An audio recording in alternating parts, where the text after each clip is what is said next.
Oi pessoal, nossa, que alegria! Como é bom estar com vocês em mais um vídeo aqui que eu estou gravando, né? E eu queria falar hoje sobre um tema importante. Eu queria falar sobre democracia. E eu fiz um programa sobre o Supremo Tribunal Federal e sobre o AI-5, e eu li o comentário de vocês. Eu fiquei até um pouco preocupada. Eu queria expor minha opinião como cidadã, como ser votante, como uma mulher, creio que esclarecida, tendo escrito aí 60 livros, 4 livros estes de história. Eu queria colocar o meu ponto de vista, tá? E um deles me chamou a atenção porque a moça escreveu assim: Mônica, democracia é coisa do passado, democracia, não se fala mais em democracia. Vamos marcar um horário para rezar para o Arcanjo Miguel, mas esquece essa história de democracia. Gente, parece que eu vivo num outro mundo. Nós vivemos num país democrático, então quando você fala para mim que é para eu esquecer a democracia, me corta o coração.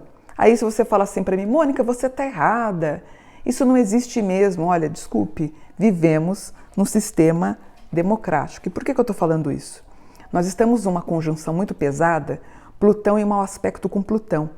E ele vibra em tudo que é pesado, das profundezas, essa coisa do nazismo, essas brigas políticas, essas células pesadas e maldosas, tem muito a ver com o trânsito de Plutão. Mas vamos esclarecer o que é uma democracia.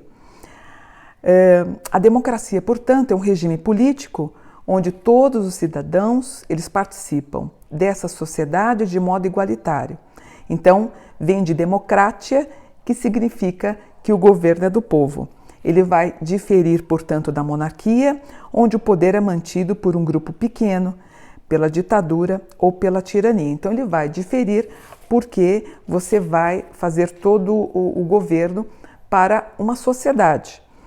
E nesse programa que eu fiz, nessa gravação, eu vi muitos comentários pesados. Olha, eu fiquei até triste. Imagina, eu sou do signo de Virgem com ascendente em Aquário. O Brasil é do signo de Virgem com ascendente em Aquário. Então é muito dolorido ler aquilo que eu li.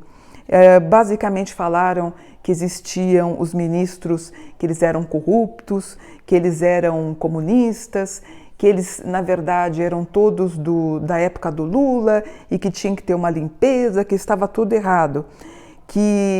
Enfim, que deveria ter uma reformulação e o que o melhor a fazer era fechar o Supremo Tribunal Federal. Aí o que eu fiz? Como toda virginiana, eu fui pesquisar.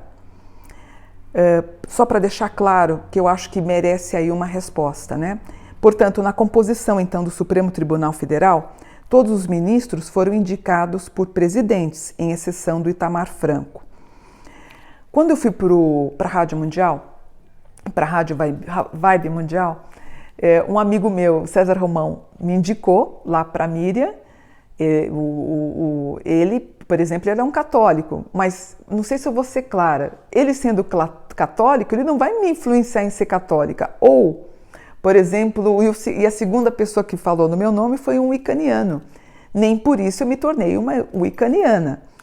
Então, quando existe o presidente te indicando, necessariamente você não tem vínculos com o partido dele. Então, só para deixar claro, tá? Dos 11 ministros que eu ainda fiz a pesquisa, eu tive o carinho de fazer essa pesquisa. Por exemplo, o Luiz Barroso ele foi colocado junto a Dilma, o Alexandre de Moraes pelo Temer, a ministra Carmen Lúcia pelo Lula, só para colocar na ordem certa, ó. A ministra Carmen Lúcia pelo Lula, na presidência do Lula.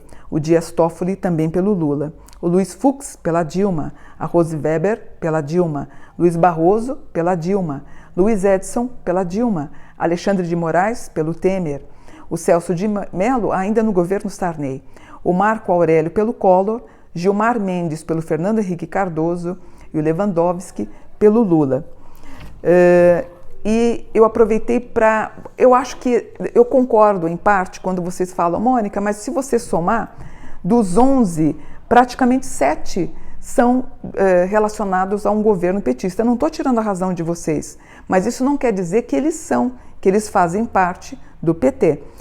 Aí eu dei uma pesquisada na lista dos presidentes que mais tempo ficaram no poder.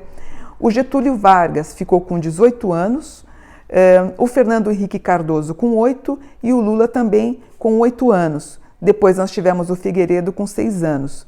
A Dilma, o Juscelino, o Dutra, o Geisel e o Sarney com 5 anos. Mas concordo com vocês. Somando a Dilma e o Lula, o PT ficou, portanto, 13 anos. Aí o Celso de Mello, que é o decano da corte, ele vai completar agora no dia 1º de novembro 75 anos. Quem vai indicar um novo ministro, quem será? O presidente Bolsonaro, que todo mundo queria o Moro. E o próximo a se aposentar com 75 anos é o presidente que vai indicar. Portanto, o presidente vai indicar, então só como curiosidade, o Celso vai se aposentar dia 1º de novembro, o Marco Aurélio se aposenta em 2021. Ou seja, a Rosa Weber faltam 3 anos, então é possível, caminhando como está caminhando, é possível que o presidente Bolsonaro indique até 3 ministros para o Supremo Tribunal Federal. O que eu quero dizer com tudo isso eu quero ser muito justa. Concordo com vocês que nós temos 7 ministros que tiveram indicação do governo do PT. Não estou dizendo que não. Outras pessoas falaram assim, que eu achei também bem interessante. Mônica, não deveria ter indicação. Deveria ter, sim, por concurso público. Eu também concordo. Eu acho válido. Agora, é possível que o presidente Bolsonaro indique 3 ministros e eles ficarão lá até completar os 75 anos. Então a minha pergunta é, ele colocando e indicando 3 pessoas, vocês vão continuar ofendendo essas pessoas como vocês ofenderam no post? Por que tanta agressividade? Por que tanto ódio? Por que nós estamos mergulhados nesse ódio? Isso faz muito mal para a humanidade. Isso está fazendo muito mal para o Brasil. Por isso que eu queria retificar, concluir e colocar o meu ponto de vista como cidadã, como mulher votante, como espiritualista. Eu não tiro a razão de vocês, eu só acho que vocês estão exagerando na mão. Porque quando o presidente indicar essas 2, 3 pessoas e vocês vão receber a mesma ofensa de outros, vão dizer tudo isso que vocês estão falando, é muito ruim. Eu só acho que vocês, muitos de vocês que fazem esse tipo de colocação nos comentários, são um pouquinho, como fala? Se você se colocar na frente dessas pessoas que vocês ofendem, vocês não vão ter coragem de falar isso que vocês escrevem no Facebook, ou no Instagram, ou no Twitter.